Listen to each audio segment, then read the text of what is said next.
Nama Sylvester mencuat hebat dalam 2 hari belakangan ini. Namanya disebut-sebut warganet dan bertengger sebagai pusat pembicaraan di berbagai platform media sosial. Namun nahasnya, Sylvester disebut-sebut warganet kita bukan dengan penuh kebanggaan, melainkan sebagai bahan ejekan dan olokan. Miris memang. Ya, seperti itulah wajah publik figur kita sebetulnya. Kepalanya kosong, melompong. Kalaupun ada isinya hanya menjilat dan menghamba, kata seorang pengguna X.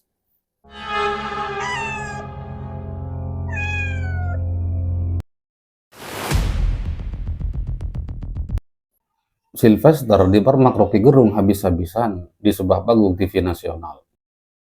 Sylvester yang mengaku sebagai sarjana hukum ini harus menjilat ludahnya sendiri tatkala Rocky Gerung menanyai Sylvester tentang salah satu adagium populer dalam ilmu hukum, yakni Pacta sunt servanda. Setiap perjanjian menjadi hukum yang mengikat bagi para pihak yang terlibat perjanjian. Adagium yang sudah ditetapkan oleh Konvensi Wina tahun 1969 sebagai asas atau prinsip berhukum secara internasional ini sebetulnya mirip dengan prinsip al-wa'du dainun dalam Islam. Janji itu hutang, maka janji itu harus ditunaikan. Maka kalau ada orang yang mengaku sebagai sarjana hukum dan pernah juga berperkara di pengadilan, lalu dia tidak mengerti asas atau prinsip dasar berhukum, agak muskil kita bayangkan bahwa dia berperkara menurut prinsip atau asas-asas berhukum. Maksud saya, ya kita sama-sama maklum bagaimana oknum-oknum penegak hukum bekerja di dalam sistem peradilan, kehakiman, dan kepolisian di Republik ini.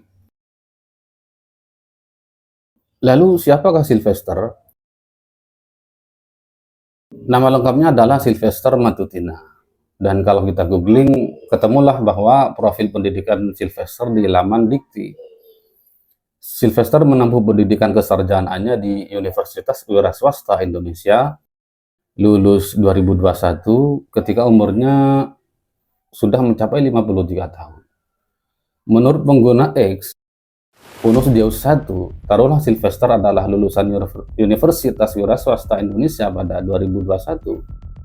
Benarkah ia lulus dan baru menjadi sarjana ketika usianya menginjak kepala 5? Sementara itu pada 2019 atau 2 tahun sebelum kelulusannya, ia tersandung kasus hukum yang membawanya masuk ke jeruji besi selama 1,5 tahun. Logik? Kira-kira begitu kalau seandainya Rocky Gerung yang bertanya. Menurut Wikipedia, kampus wira swasta berlokasi di Jakarta. Namun beberapa pengguna medsos X menyebut kampus ini berlokasi di Bogor. Saya nggak tahu mana yang benar. Yang jelas, kampus ini sudah dihentikan operasinya oleh Kemenristek Dikti sejak setahun yang lalu karena diketahui melakukan pelanggaran berat. Apa pelanggarannya? Apa karena telah meluluskan atau mewisuda Sylvester Matutina? Saya nggak tahu. Sylvester Matutina ini sebetulnya orang Ende, Flores, Nusa Tenggara Timur. Saat ini ia tercatat sebagai Ketua Umum Solidaritas Merah Putih atau Solmed. Selama gelaran Pilpres 2024 kemarin, dia dikenal publik karena dialah orang yang berada di garis depan tim pemenangan Prabowo Gibran. Dia juga terlihat berbusa-busa membela Prabowo Mulyono dalam berbagai kesempatan di depan kamera. Bahkan hingga kasus hilangnya putra bungsu Sang Prabu pasca kepulangannya dari Amrik tempo hari. Terhadap lenyapnya bungsu Sang Prabu ini, Matutina berujar, masyarakat juga banyak yang menggunakan private jet. Agaknya beliau ini memang tipikal penjilat yang sejati. Mungkin dia lupa bahwa anak bungsu Prabu Mulyono ini bukan masyarakat biasa. Ia anak orang nomor 1 di Indonesia dan adik dari wapres terpilih pada pemilu 2024 yang lalu. Pernyataan seperti ini misalnya disampaikan oleh Mahfud MD di kanal resmi YouTube-nya.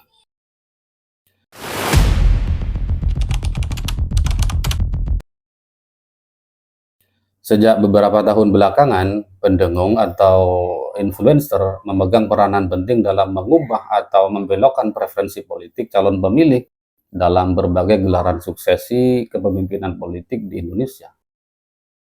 Suara mereka jauh lebih terdengar nyaring ketimbang suara para aktivis politik, pegiat demokrasi, atau forum-forum diskusi. Anda tahu Denny Siregar, Eko Kuntadi, Abu Janda, atau Permadi Arya? Coba Anda lihat postingan-postingan mereka di media sosial masing-masing sejak 2014. Dan lihat pula jumlah respons positif terkait postingan-postingannya.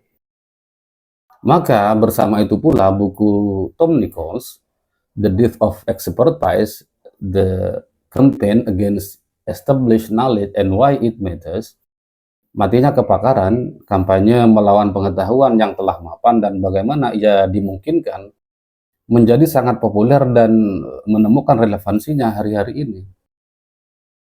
Yakni bahwa orang atau masyarakat tidak lagi menjadikan ekspertis atau pakar sebagai rujukan untuk menimbang atau memutuskan sesuatu, khususnya terkait politik.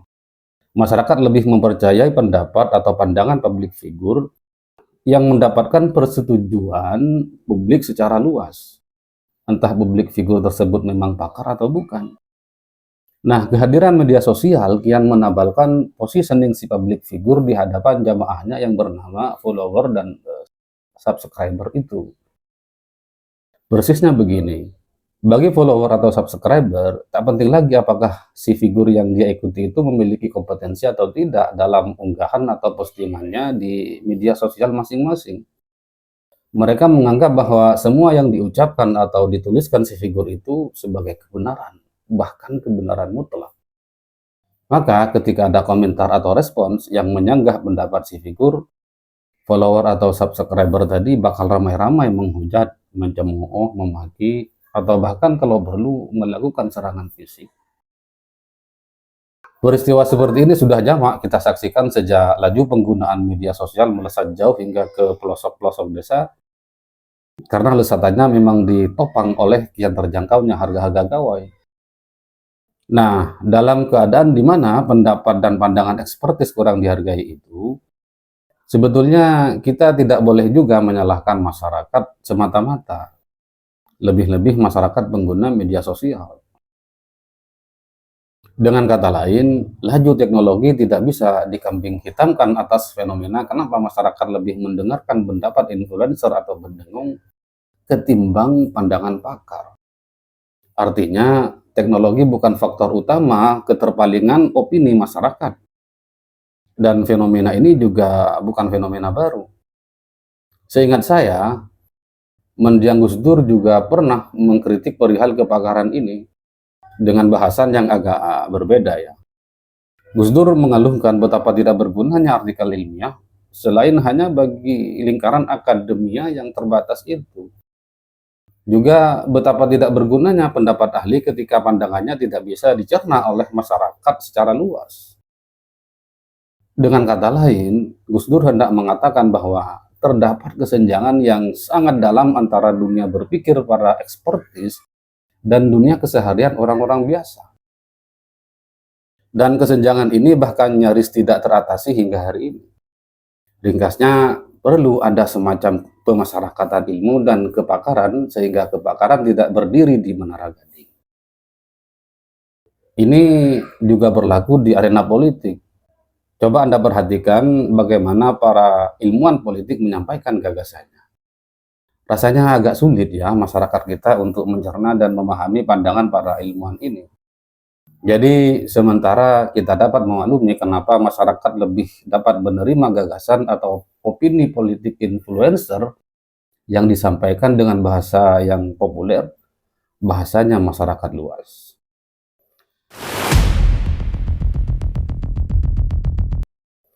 Saya agak gemetar ketika harus menyebut nama ND.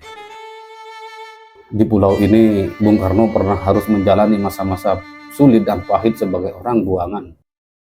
Ya, Bung Karno dibuang penjajah Belanda karena memberontak kepada pemerintah kolonial.